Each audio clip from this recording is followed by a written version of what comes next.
But we start with ABC 10's Garshpal Sangha. Garshpal, you have been on this scene, watching it closely for hours now, and you've been scouring for the latest information. I understand you just talked with authorities. What did they share with you?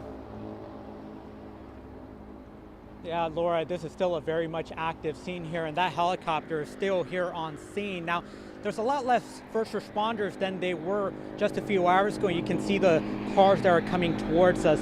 Number 1 lane of eastbound Highway 50 has reopened. That just kind of shows you the urgency of crews that are working with this situation. But as we zoom in here, you can take a look at that helicopter right there in the middle of Highway 50 eastbound. Investigators say that Reach Air medical helicopter had just dropped off a patient at UC Davis Medical Center and was heading back when something went wrong midair.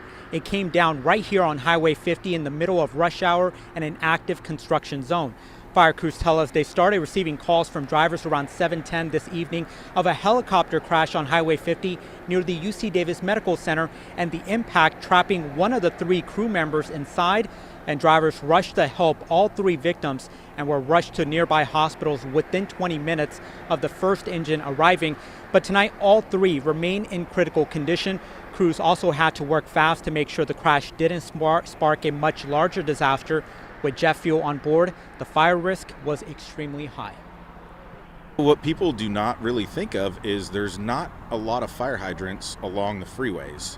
So if we did have some type of large fire incident involving the helicopter or multiple vehicles, we need to transport our own water to the scene, whether that be water tenders, a water shuttle that we set up. Multiple factors go into that. So thankfully, we did not have any fire hazard on this with active fire going on. And so crews telling me, luckily the crash did not create any active flames that made this incident worse, but the victims were taken to different trauma hospitals. And the only condition we know tonight is that they are in critical condition. And right now, Highway 50, as we mentioned, the number 1 lane has reopened. They were expecting it could take a while, but they got the number 1 lane open. And the reason for that is there's so many different agencies that are involved here.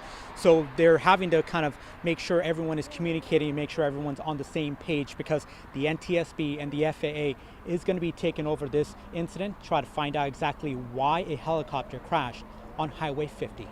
Reporting from Sacramento, Garshpal Sangha, ABC 10.